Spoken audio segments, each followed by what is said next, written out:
Hi and hello everyone, my name is Streamline08 and today I'd like to present you a very requested video regarding my UI and add-ons list that I'm using. So here we go. Right now I'll quickly guide you through them. Actually not. First let's kick off with interface options that maybe not everyone has set up correctly, therefore some of you still might find it helpful. Here in the second combat tab I have turned off loss of control alerts simply because I didn't like the way that Blizzard displayed them on my screen. It was too flashy, too many things were going on. So I replaced it with the loose control add-on, which does pretty much the same job except the fact that it is more modest in its version.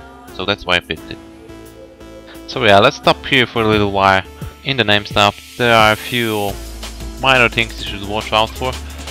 First off, the names are obviously down to your preferences. If you wanna see more or less things on your screen like guild titles, guild names or titles in general.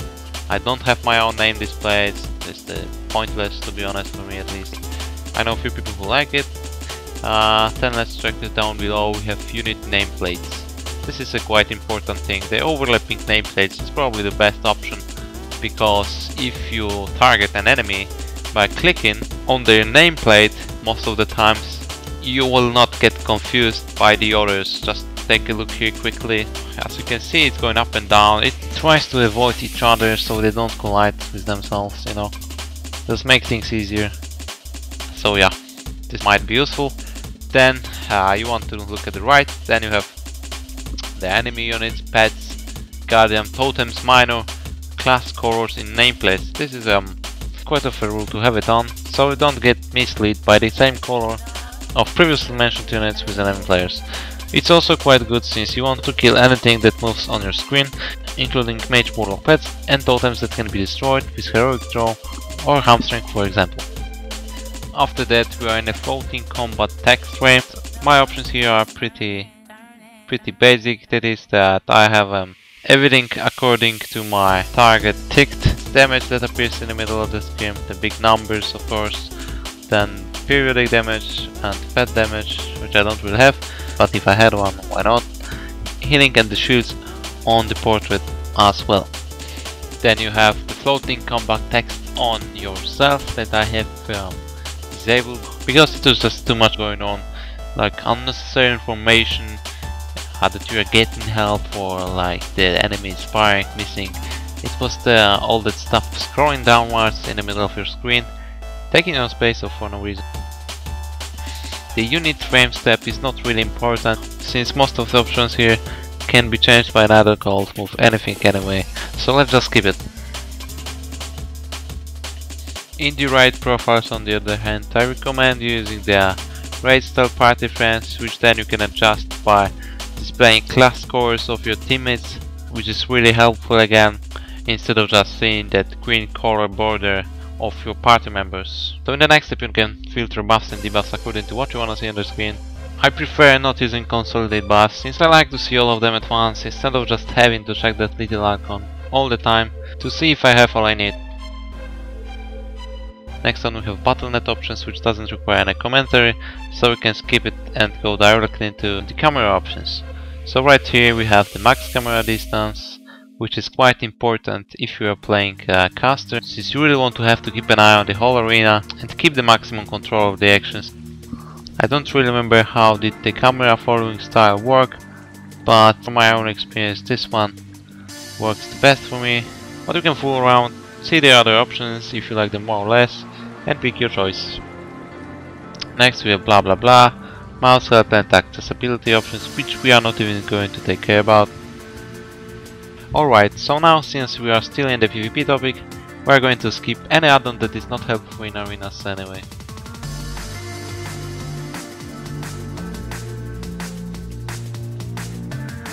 So as the title says, this add-on was designed purely for RPGs. So there you go, there are my options. I'll try to make it as clear as possible. You don't need to fix the 10v10 bracket, since RPGs are not made for 15 players battles anymore, as some of the maps originally used to be. That is Arati Basin or Out of the Storm or even the Strength of the Ancients. What I don't have set in here, but I saw some people have, are the cooldowns on PvP trinkets. Also it would be nice if you could keep the DR tracker somehow, maybe there's an add-on providing you that option that can be downloaded somewhere. So basically you don't overrun your shockwaves or anything else you have on the target that could be possibly a next swap. So here we have our first major arena add-on that is very important for me. It helps me to keep my awareness up in the arena, to see what's going on, as well as helps me with making the right decisions on the fly. Basically those are the little squares above my enemy's portrait in horizontal position, indicating my debuffs that are on him, or only the most important CC coming from my partners. So right above it in vertical position we have the buff that an enemy has applied himself, so that I know what's going on, when to kill, since the right timing is crucial for my healer to keep him alive, therefore I can't afford to lose any of the stuns.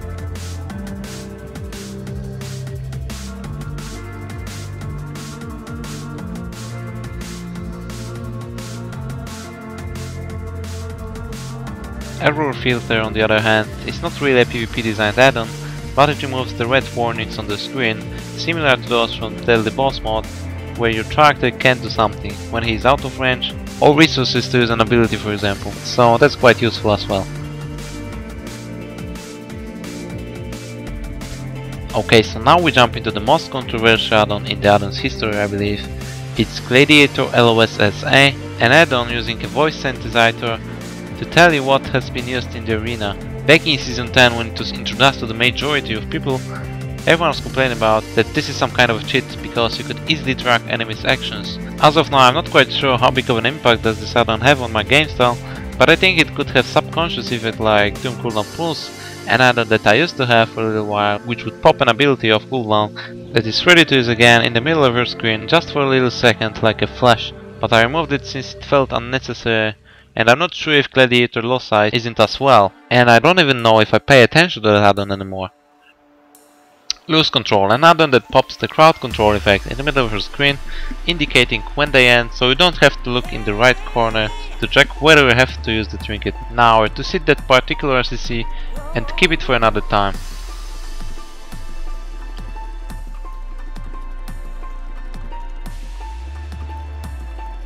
Move Anything is another big part of my UI. With this add-on you can basically move any frame in the game, like literally everything, from portrait to boss's energy bar, anything you want basically. It has both PvE and PvP purpose, which in my opinion is really great. You can also change the size of a frame without any problem, or if you don't like it, either delete it or put it somewhere in the back of your screen so you don't see it anymore, like I have done it with the enemy's debuff frame. OmniCC is a very nice add-on that helps you keep on track the coolness of your abilities on your bars. Basically it puts a number on a spell icon that's font, size and color can be changed so it fits you the most. Class 3 changes the way the spell cast bar looks on my screen. I didn't like the style of Blizzard's default UI. It was unclear to me when the cast was about to end because there was no timer left on it. And it looked pretty bad in my opinion. So it's mostly a cosmetic change, but how important to me. I believe it has a lot of other options to offer as well, but I mainly use it for this purpose.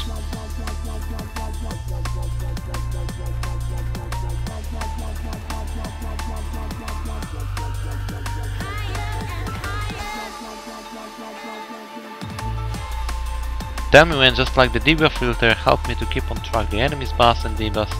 This add-on does it for my character, so as it check procs of my Warr like an execute buff or a charge one, or even a master from my enchant. It has a lot of options you can fool around with. You can even keep an eye on the internal cooldown of your trinket, for example, to see when another proc can occur in an approximate time, or other things like that, so definitely it's the way to go, a must-have add-on.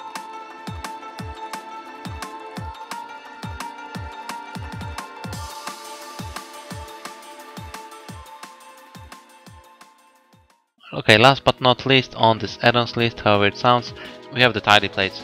And I'll be honest with you guys and tell you that I cannot play without NNA plates on my enemies, it's just too good to be skipped. So this add-on changes the way default ones looks like, and in addition to that lets you put a list of auras that you want to have displayed above them. In the middle of your screen obviously, so you don't have to run your eyes too far to the edges. And of course as a melee this is the place I'm looking at the most.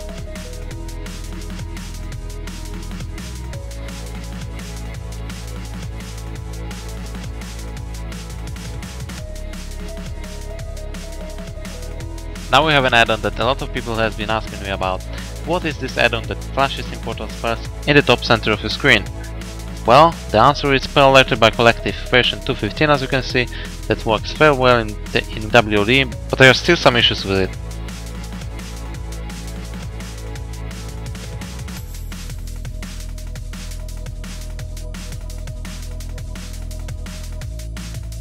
Okay, before we move on to the macros, I would like to show you 3 more add-ons that were not on the previous list. They are hidden here on the minimap. And yeah, let's start. The first one is Bartender.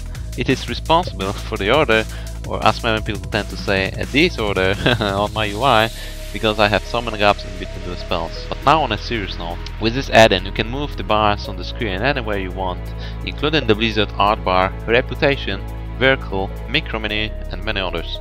Then according to my settings, I have changed their size and shape a little bit, as you can see. Well, here are my groups 1 to 3, up till 10, excluding 7 and 8, because they are the same as number 1. So for example, if I change anything there, my main bar would have changed as well. And by the way, with this add-on you can also adjust your spell blinds very quickly.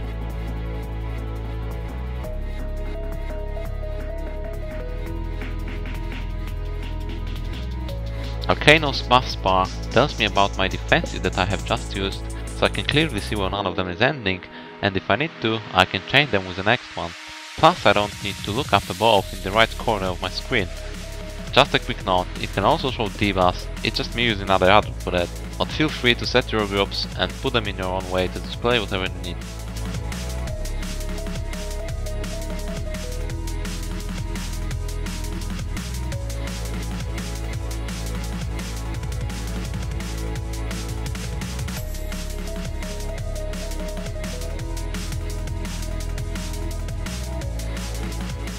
Gladius is undoubtedly a core of the PvP add-ons. There are 2 main reasons why it's a must on your list. In the first place, it brings you an additional function to the default arena frames, showing you the cooldowns on enemies' PvP trinkets, which is crucial to know when you want to set up an offensive action.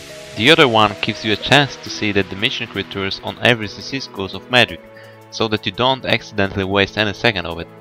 The last one is purely cosmetic, helping you to notify previously mentioned events.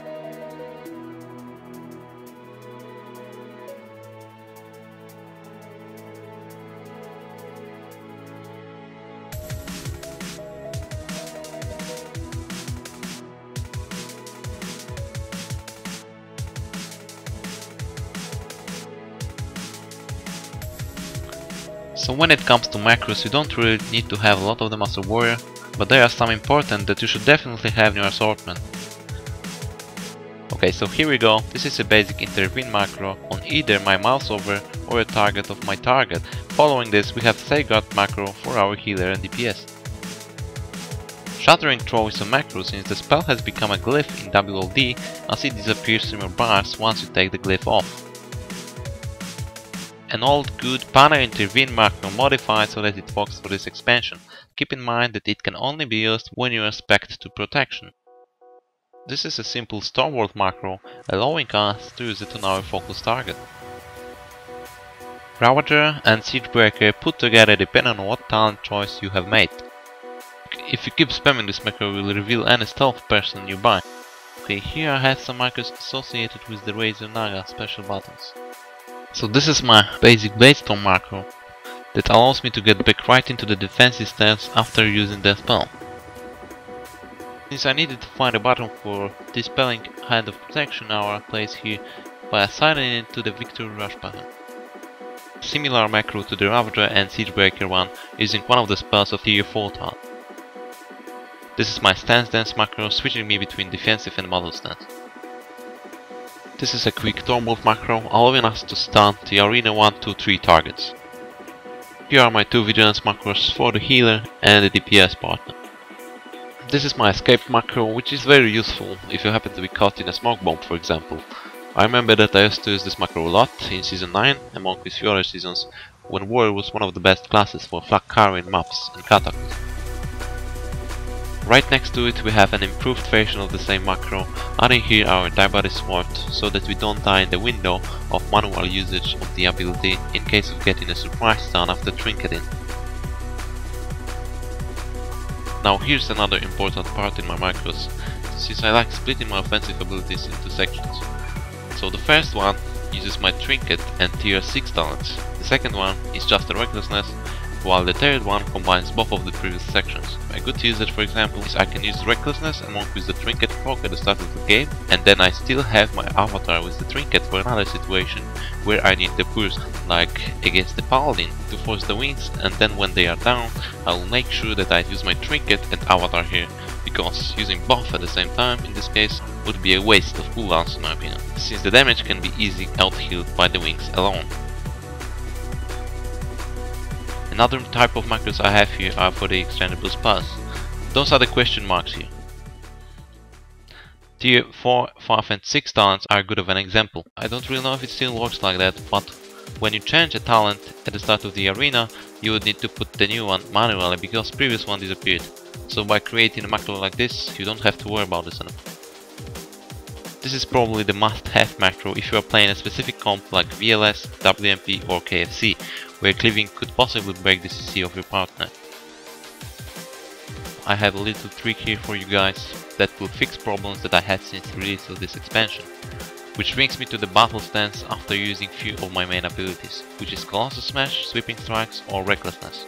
Therefore I decided to make condition macros for each one, so that whenever I use them I go back to the defensive stance right where I was. Simply I have committed myself to be in the defensive stance for a reason. I don't want to leave my character off guard in a dangerous situation against a god comp or RMD. On a quick note here, remember to put a charge and cancel aura Bladestorm in your execute macro, as well as cancel aura in your pummel macro.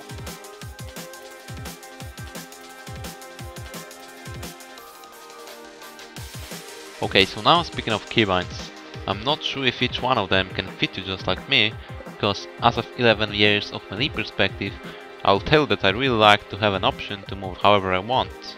I'm using the standard WSAD, as well as Q and E strafe buttons that are commonly used as another binds for spells. But I really can't imagine playing without them. Well, if there's any particular reason, it's because I'm used to it and it helps me landing those nice shockwaves, with the addition of moving my mouse a little bit. I also have the ability to backpedal, which doesn't really happen, but I can still do it if I want. Another thing is that I put my index finger on W to move forward, while my friends use the ring one instead. So here's the big difference when it comes to filling the buttons, as well as I believe it could affect some of the modifiers that you have to play around with.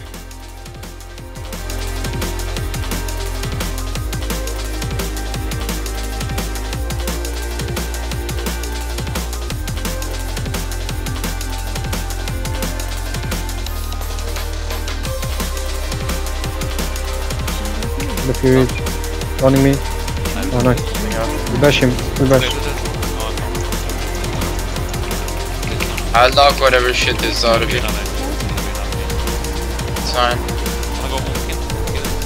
No, good. Continue on this motherfucking shaman over here. It's freedom.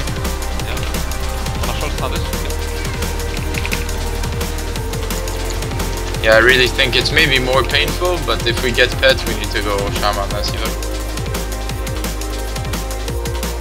So this is it. I hope you enjoyed the video. Maybe it helped out a few of you there. I wish you good luck in this and upcoming seasons, and see you in the arenas. Peace.